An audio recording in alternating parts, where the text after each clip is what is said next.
Bom dia, pessoal. Obrigada pela presença de todo mundo. Acho que tem um pessoal que está online também, né? Tá. Então, obrigada aí para o pessoal online pela presença. Desculpa que a gente atrasou um pouquinho para começar, mas vamos lá, logo, logo já vamos começando. Então, a gente vai falar aqui hoje sobre a assinatura genética do EndoPredict na prática clínica. A nossa aula vai estar separada em dois momentos. Então, o meu primeiro momento, eu vou falar um pouco sobre o teste, de como ele é feito, e como é que foram os testes de validação para o uso do EndoPredict. E a Anesca vai trazer aqui depois as atualizações novas, as últimas atualizações que a gente tem e a discussão de alguns casos clínicos. Então, vamos lá. Esses aqui são meus conflitos de interesse. O que a gente sabe? Que para a determinação do prognóstico de um câncer de mama, do câncer de mama inicial, ela mudou muito ao longo dos anos. Então, até há pouco tempo atrás, e ainda a gente faz na prática clínica, mas em alguns casos, a gente acaba usando fatores clínicos prognósticos para definição se a paciente vai fazer quimioterapia adjuvante ou não. Então, aqui indo com tamanho de tumor, idade, grau, KI67 e, obviamente, os status de imunohistoquímica. No início dos anos 2000, a gente usava os testes de prognóstico de primeira geração, que eram o MamaPrint e o Oncotype. E agora, depois de 2010, mais ou menos 2011, 2013, a gente começou a ter os testes de expressão gênica de segunda geração, principalmente o EndoPredict e o Prosigna. E o que são esses testes de segunda geração? O que eles mudam de acordo, né, comparado com os de primeira geração? Então, a gente tem a inclusão aqui de fatores clínicos no teste, não só a parte genômica. Então, como eu vou mostrar a seguir, a gente vai ter também contando o número de linfonodos e o tamanho do tumor, além da parte genômica do teste. Além disso, eles conseguem ter uma predição de metástases precoces e a longo prazo. Então, o EndoPredict, ele consegue avaliar a chance de metástase, a chance de recorrência de doença em até 15 anos, diferente dos testes de primeira geração, que acabam tendo uma determinação menor, né, de 5 a 10 anos, como, por exemplo, 10 anos, como é o caso do Oncotype. E o que é, então, o EndoPredict? Então, o EndoPredict é um teste genômico que a gente faz no tumor, tá? E ele avalia 12 genes do tumor para determinar o risco de recorrência, como eu falei, à distância a longo prazo, até 15 anos após o diagnóstico do câncer de mama. Aqui a gente pega tumores luminais, né, que são 60 a 65% da nossa prática clínica. Então, com o receptor de estrogênio positivo, HER2 negativo, linfonodo pode ser de 1 a 3 linfonodos positivos, e ele combina características clínicas e moleculares, como eu comentei. Então, ele pega o tamanho do tumor, a quantidade de linfonodos e a avaliação gênica para fazer um cálculo, tá? E ele divide as pacientes em duas categorias, ou em alto risco ou em baixo risco. Ele foi descrito inicialmente na Áustria em 2011, então essa aqui é a primeira publicação dele, do Philips. E o que a gente sabe? Que ele seleciona 12 genes para avaliação, né, nessa questão de recorrência. Então, são 8 genes-alvo em relação à recorrência de câncer de mama, 3 genes de normalização e um gene de controle do DNA para ter esses 12 genes e fazer o score genômico. E como é que é feito esse score genômico, então? São 12 genes, como eu comentei, mais os parâmetros clínicos de tamanho e status linfonodal. Isso é feito um cálculo, que eu vou mostrar a seguir, um cálculo super complexo. E aqui o cutoff foi, então, 10% de recorrência à distância em 10 anos, tá? Para as pacientes serem de baixo risco, elas têm que ter menos de 10% de recorrência em 10 anos. E o que foi o cutoff de recorrência de menos de 10% em 10 anos foi esse score de 3,3, tá? Então, quando tem 3,3 abaixo, é uma paciente de baixo risco, um score de um EpiClean de 3,3 acima, aí fica realmente um caso de alto risco. E como que é feito esse algoritmo, então? É o que eu comentei, ele pega o valor do teste da leitura genômica com o tamanho do tumor, o status linfonodal e a questão molecular, desculpa, e a questão molecular para ter o valor do EpiClean. Aqui, então, os testes de validação foram feitos em 4 cortes independentes de estudos que são estudos muito conhecidos da gente, que tem, muito controlados e com pacientes seguidos ao longo de muitas décadas, então são, testes de validação muito robustos mesmo. E aqui, como vocês podem ver, a taxa de metástase em 10 anos no grupo de baixo risco, todos ficaram em menos de 10%, tá? Aqui gira em torno de 4 a 5%. Que é realmente o que precisava ser. Lembra que tem que ser menos de 10% em 10 anos, tá? E quando a gente pega aqui nos desculpa, só voltando, a gente tem tanto o ABCSG 6 e 8, o GCAM 9906 e o Transatac. Foram usados cortes de pacientes desses estudos para a validação do EndoPredict. Quando a gente pega aqui apenas para os pacientes com hormonioterapia adjuvante, a gente vê que na maioria das pacientes que tiveram um diagnóstico de baixo risco, que foram 55% do ABCSG6, 65% do ABCSG8 e 59% das pacientes do Transatac, as pacientes de baixo risco, que é essa curvinha aqui em verde, elas realmente tiveram menos de 10%, né, que em torno de 4 a 5% de recorrência à distância em 10 anos. Então, realmente é muito validado e a gente sabe que a paciente que é de baixo risco, ela realmente tem um risco muito baixo e a gente estaria bem respaldado a fazer um tratamento apenas com hormonioterapia. Em relação às pacientes com linfonodo negativo, a gente vê que a grande maioria das pacientes, com linfonodo negativo acabam vindo de baixo risco de verdade. Aqui a gente está falando praticamente só de pacientes na pós-menopausa, quando a gente fala do Transatac, do ABCSG 6 e 8. Então, quase 80% dessas pacientes acabam vindo de baixo risco e, de novo, o teste performa muito bem para essas pacientes com uma chance de recorrência muito baixa em 10 anos, aqui girando em torno de 5% apenas com hormonioterapia. Quando a gente vê a performance para linfonodo positivo, lembrando que o teste está validado para 1 a 3 linfonodos positivos, a gente tem a questão de que a quantidade de linfonodo entra no cálculo do score do EpiClean. Então, quando a gente tem um paciente com linfonodo positivo, que ele tem um EndoPredict, né, um teste de EpiClean realmente de baixo risco, é porque ele é realmente um teste genômico muito de baixo risco. Então, a gente está bem respaldado para essas pacientes de baixo risco clínico, desculpa, de baixo risco de EpiClean, que são pouco, né? Chega em torno de 30% a 19% aqui nos estudos, porque, de novo, o linfonodo ele entra no cálculo. A gente realmente, quando ela vem de baixo risco com linfonodo positivo, a gente está bem respaldado para usar só hormonioterapia e ficar tranquilo que a parte genômica é muito indolente mesmo. E a gente tem alguns estudos prospectivos em andamento, até a Nesca vai falar melhor na aula dela, mas só para falar, a gente já tem o UniRad e o Rescue, que são 2 estudos que estão em andamento para estudos de dados prospectivos em relação ao EndoPredict. E quando a gente vê em relação à definição de recorrência precoce ou recorrência à distância, o que acaba entrando? Então, quando a gente vê para recorrência precoce, entra muito a questão de proliferação celular e a via desculpa, de proliferação celular e a questão de status linfonodal. Então, o status linfonodal ele é muito importante tanto para recorrência precoce quanto para recorrência tardia. Ele entra aqui em menos de 5 anos e mais de 5 anos. E quando a gente vê a questão de recorrência de mais de 5 anos, a questão da via de sinalização do estrogênio também é muito importante, tá? Então, para recorrência precoce, a gente tem os dados de proliferação e status linfonodal, e aqui para mais de 5 anos continua o status linfonodal e entra a via de sinalização do estrogênio.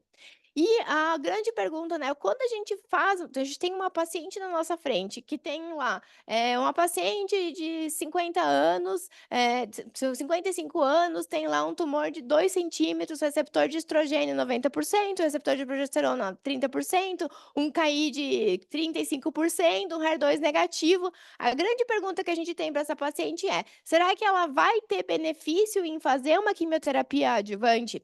Será que a quimioterapia adjuvante para ela vai vai ser útil para reduzir o risco do tumor voltar ou vai ser fútil e eu vou dar uma quimioterapia sem ter benefício nenhum no risco de recorrência. É exatamente com esse intuito, com essa pergunta que a gente acaba solicitando os painéis genômicos hoje em dia. Então, tanto o EndoPredict quanto o Oncotype ou o MamaPrint, qual deles a gente for pedir. E aqui a nossa pergunta no EndoPredict é: o EndoPredict consegue predizer qual é o benefício da quimioterapia adjuvante para essas pacientes? Então, como eu comentei, a gente não tem um estudo prospectivo desenhado especificamente com isso para publicação agora, mas foi feita uma análise retrospectiva comparando os dados do ABCSG 6 e 8, em que as pacientes não recebiam quimioterapia, eram só endocrinoterapia isolada, junto com os dados do GEICAM 9906, em que todas as pacientes receberam quimio e endocrinoterapia. E aí, com isso, foi feito um score realmente, e eles conseguiram ver que o EndoPredict ele consegue predizer o valor preditivo de realizar, o benefício de realizar a quimioterapia.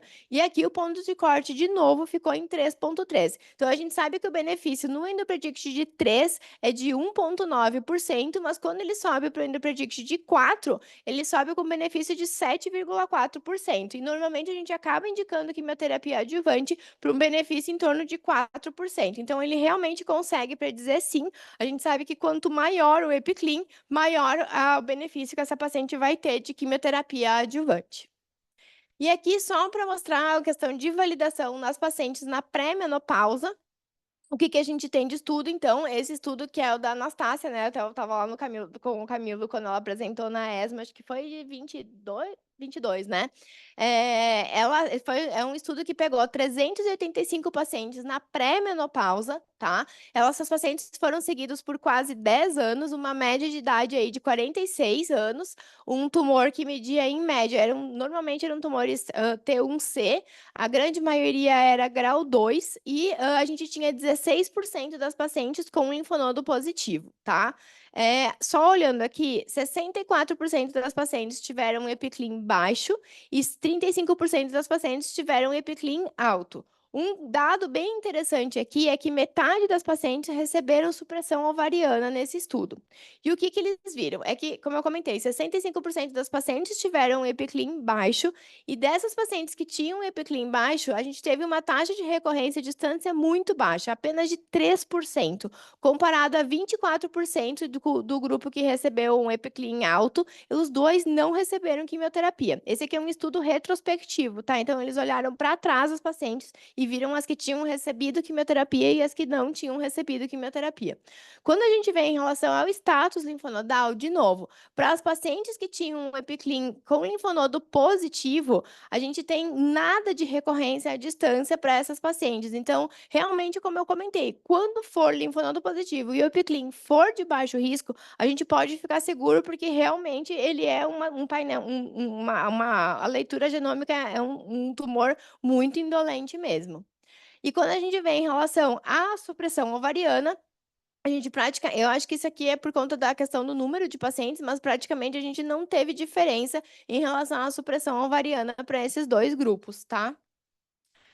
A grande pergunta também é se o EndoPredict ele é validado para os tumores lobulares ou apenas para os tumores ductais. Já foi feita essa análise, então, da Ivana Sestak, em que ela pegou todas as pacientes que tinham tumores lobulares do ABCSG 6 e 8 e do Transatac, que equivalia a 17% das pacientes desses estudos, e foi visto que realmente os dados são muito comparativos com os tumores ductais. Então, ele realmente se mostrou eficaz também. Quando a gente tem um EpiClean baixo para os tumores lobulares, a gente pode sim omitir a quimioterapia para essas pacientes e ele é equivalente aos dados dos ductais. Então, ele pode ser usado sim para os tumores lobulares também.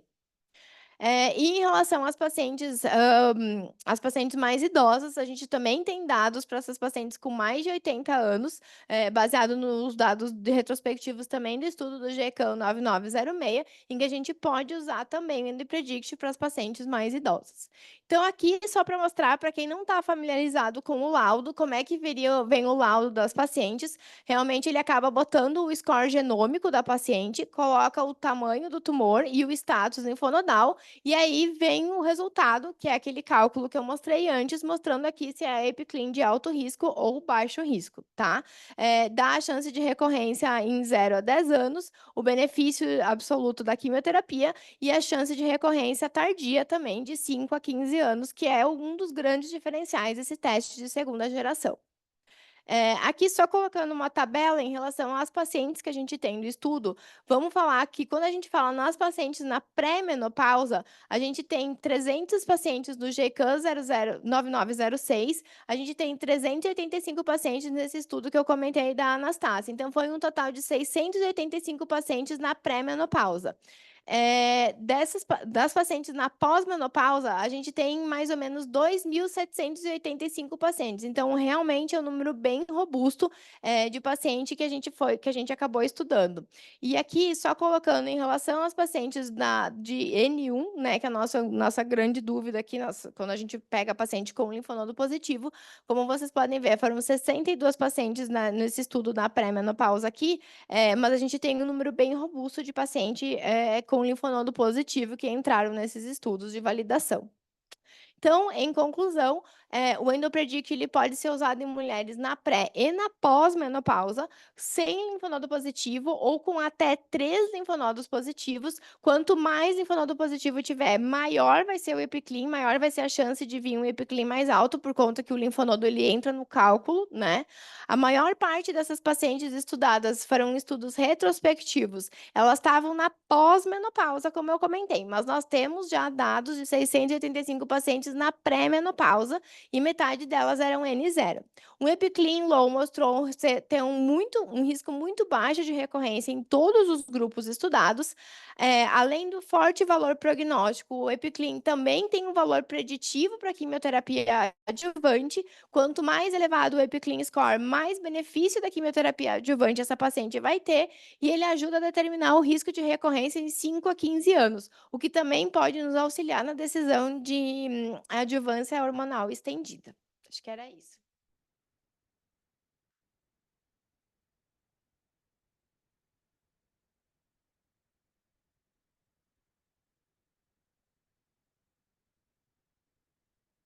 Oi, gente, boa tarde.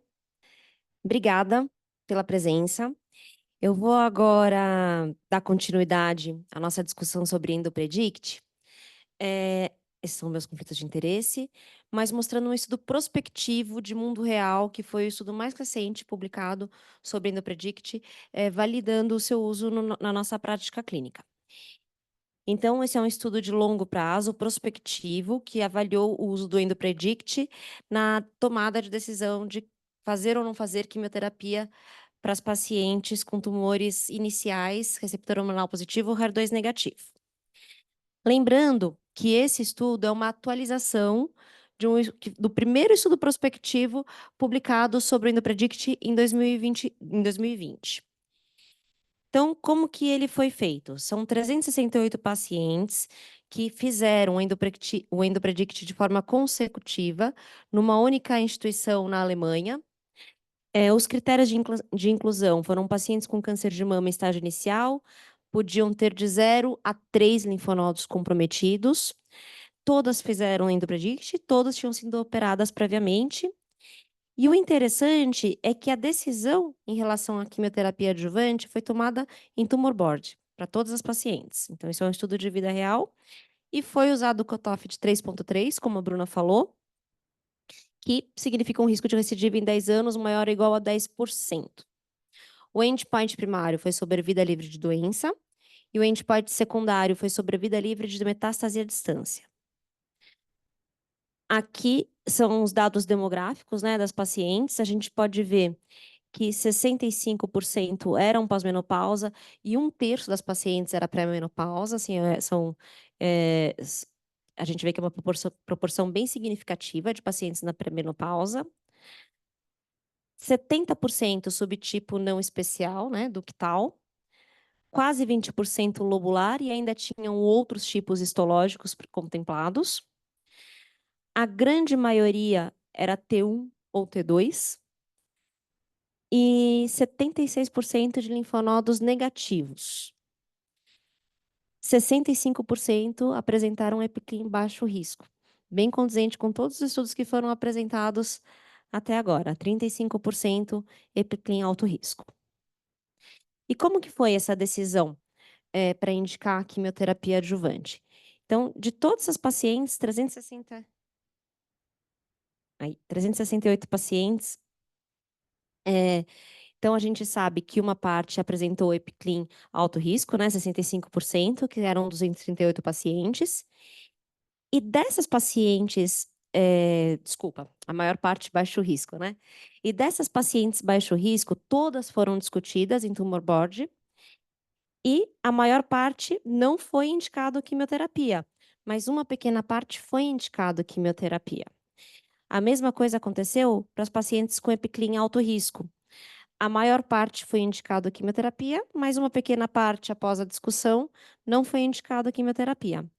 Quando a gente vê as pacientes com EpiClean baixo risco e que mesmo assim foi indicado quimioterapia, isso se deveu por serem mulheres jovens, tumores multicêntricos, tumores na mama contralateral, que são fatores considerados de alto risco.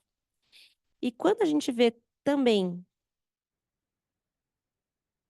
Ué? Não está passando, espera aí. Eu acho que não está passando. Acho que temos um problema técnico, vamos ver.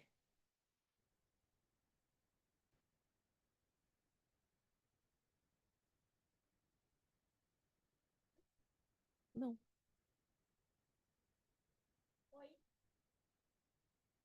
Parou de passar. É. Desculpa, pessoal. Já resolveremos.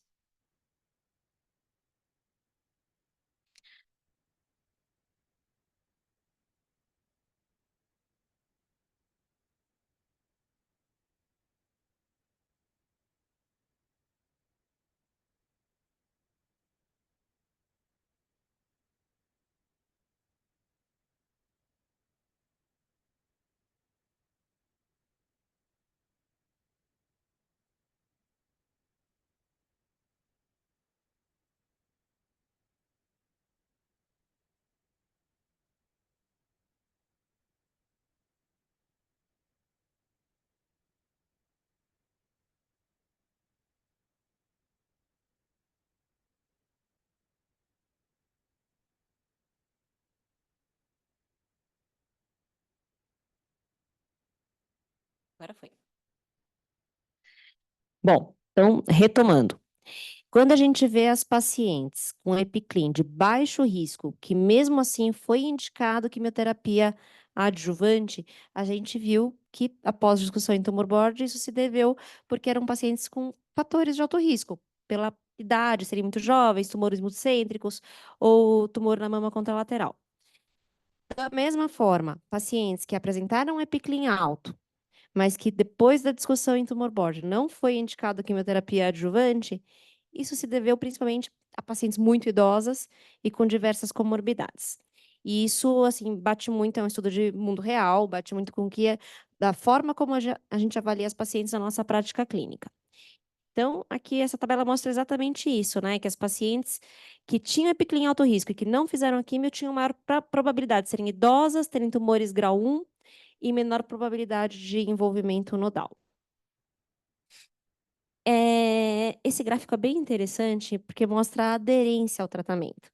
Então, uma coisa é o que foi indicado em tumor board, outra coisa é o que realmente aconteceu na prática, e eles avaliaram, inclusive, a questão de aderência à hormonioterapia. Então, a gente vê que 63% das pacientes, porque era pressuposto que todas deveriam receber hormonioterapia adjuvante, mas 63% realmente foram aderentes, computado 8% não aderiram à terapia hormonal e não foi possível saber os dados de quase 30% das pacientes. Esse dado é bem interessante, porque é uma coisa que na nossa prática clínica a gente vê. A gente acha que o difícil é só a quimioterapia, mas a hormonoterapia também é difícil. E ela é longa, né?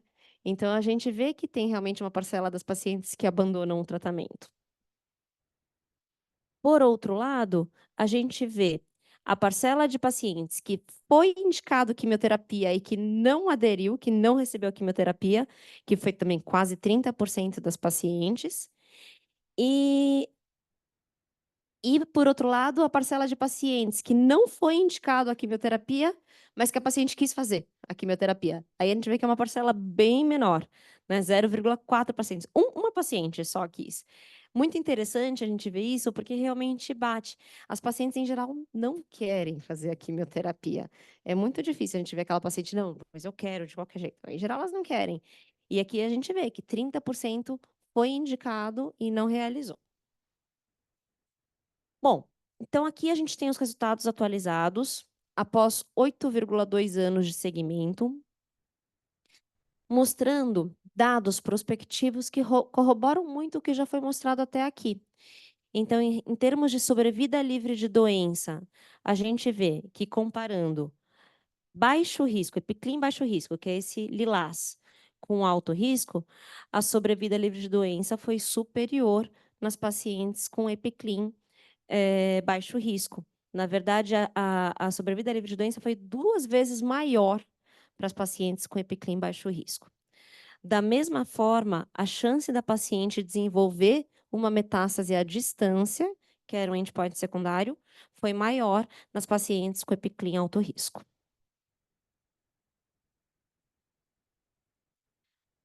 Aqui, então, os dados anteriores, só voltando um pouquinho, eles mostram o papel prognóstico do Endopredict. Né? Então, a gente vê que realmente um baixo risco é baixo risco, alto risco é uma probabilidade maior de apresentar recorrência. Mas quando a gente pensa em papel preditivo de resposta à quimioterapia, a gente quer ver esse dado daqui, esse gráfico.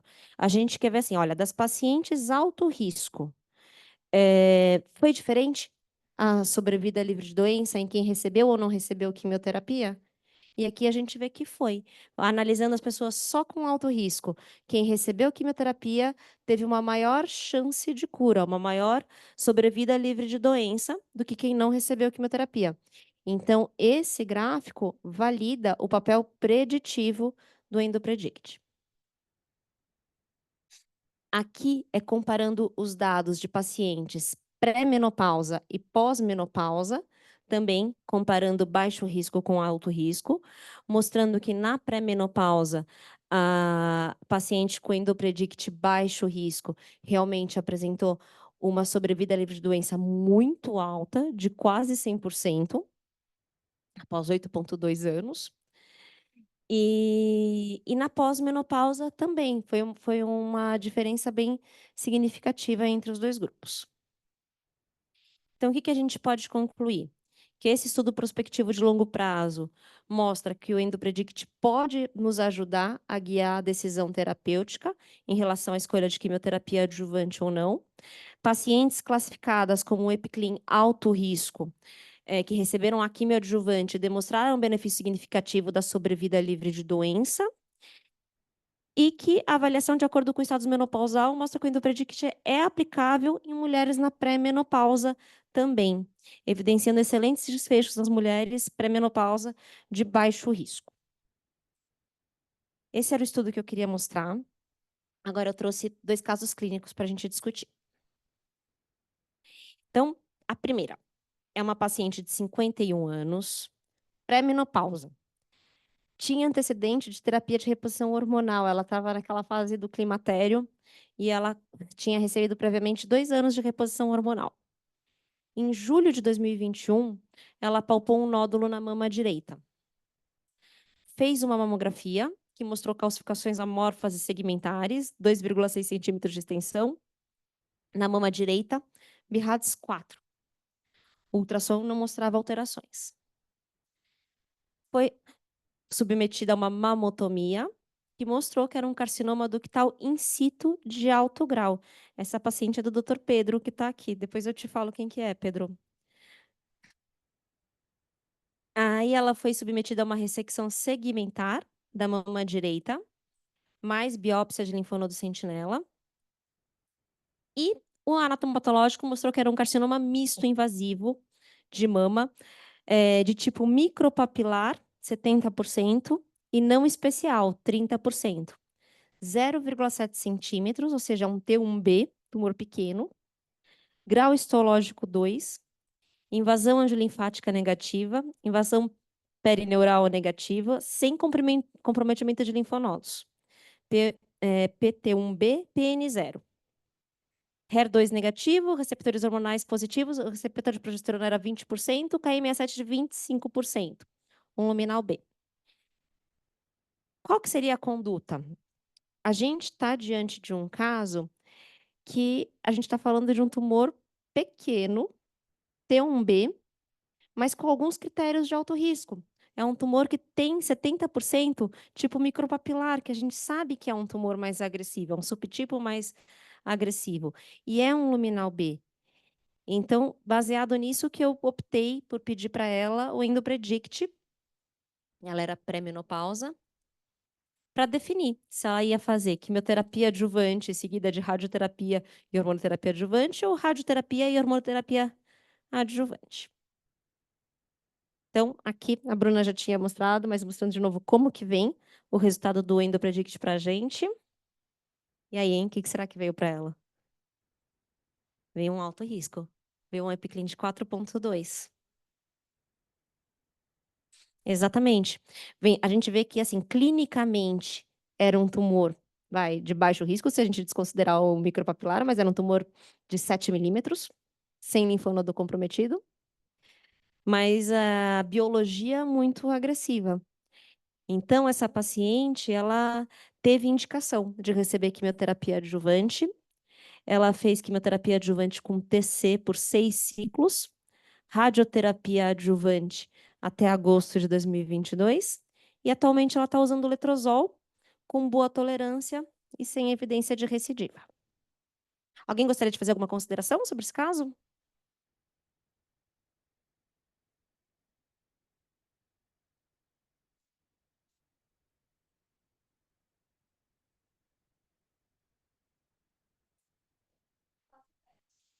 Porque indicar quimioterapia para um T1B sem o respaldo de um teste genômico às vezes é muito difícil, né? Enfim, com certeza essa paciente se beneficiou dessa conduta, porque hoje ela está muito bem. Bom, segundo caso. Paciente na pós-menopausa, 64 anos, fazia mamografia de rotina todo ano, e numa das mamografias ela apresentou uma alteração, tinha um forte histórico familiar de câncer, e o que veio na mamografia, em junho de 2021, foi um nódulo no quadrante superomedial da mama direita, de 0,8 centímetros, BIRADS 4C. Ultrassom da mama mostrava nódulo de 0,7 centímetros na mesma localização. Fez uma corbiópsia da mama direita, que mostrou um carcinoma mamário invasivo de tipo não especial, grau histológico 3, sem outros critérios de alto risco. Era um luminal B, receptores hormonais positivos, HER2 negativo, com KI67 alto, 50%. Estadiamento, não tinha evidência de doença à distância. E em setembro de 21, ela foi submetida a uma quadrantectomia com biópsia de linfonodo sentinela. E o AP foi um carcinoma invasivo de tipo não especial, 8 milímetros, grau histológico 2, invasão antilinfática presente, invasão perineural negativa, margens livres. Receptores hormonais positivos, mas um de progesterona relativamente baixo, 30%, HER2 negativo, KM67 50%. Pós-menopausa. Quem pediria teste genômico para ela? 8 milímetros. 8, né? É.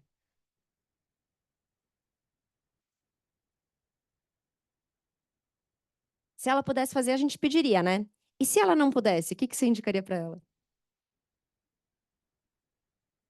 Pós-menopausa, certo? Essa paciente, ela tinha condição para fazer um teste genômico. Então, ela fez o Endopredict. Vamos ver como que veio. Epiclinic 4,3. Ainda bem que ela fez, porque eu teria também tendência de não indicar uma quimioterapia adjuvante para uma paciente pós-menopausa com um tumor de 8 milímetros. Então, muitas vezes a gente vê também que os fatores clínicos de alto risco, elas tinham KI67 50%, tinha uma invasão de linfática presente. A gente tem que levar em consideração, né? E pensar que aumenta um pouquinho a probabilidade de vir um risco genômico alto. Então, dela.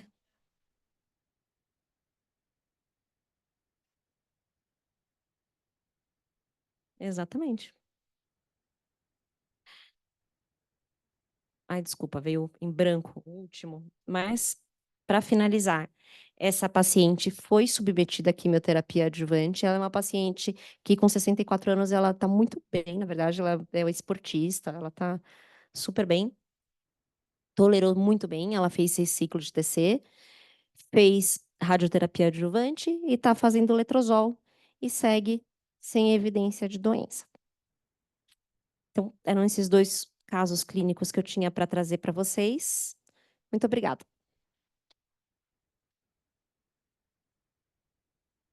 Alguém tem alguma pergunta, algum caso que gostaria de discutir? Não sei se online, como que a gente está, não consigo ver.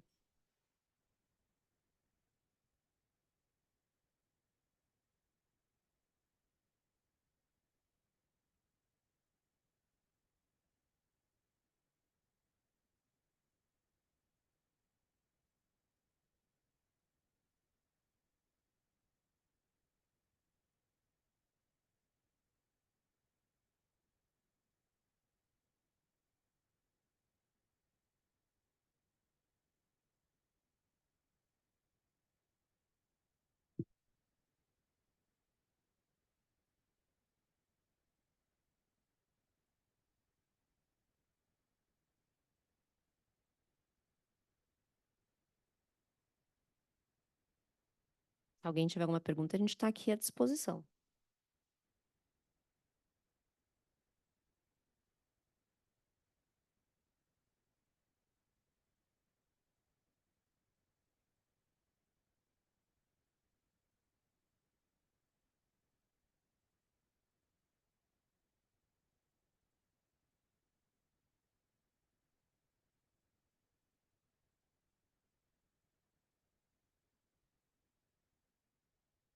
Então, eu queria agradecer a presença de todos, né? Acho que era isso, né, Bru?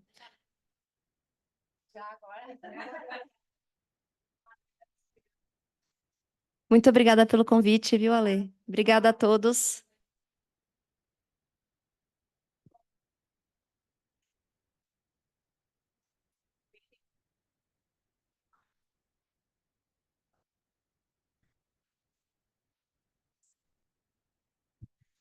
Boa tarde a todos. Eu peço aqui uma licença só para passar uma informação. Eu sou consultora aqui em São Paulo, eu e o Cordeiro, mas eu gostaria também de informar os médicos que estão aqui online, em outros estados, que cada regional tem um consultor aí à disposição.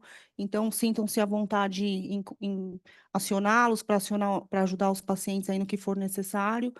E também para qualquer outro tipo de informação, a gente está à disposição. A gente tem também o nosso núcleo de assessoria médica, que também tem os médicos lá preparados para responder qualquer dúvida. E contem conosco aí para o que for necessário. Eu agradeço muito a participação de todos, doutora Nesca, doutora Bruna. Muito obrigada aí a todos. E no que vocês precisarem, contem conosco. Obrigadão. Obrigada, doutoras.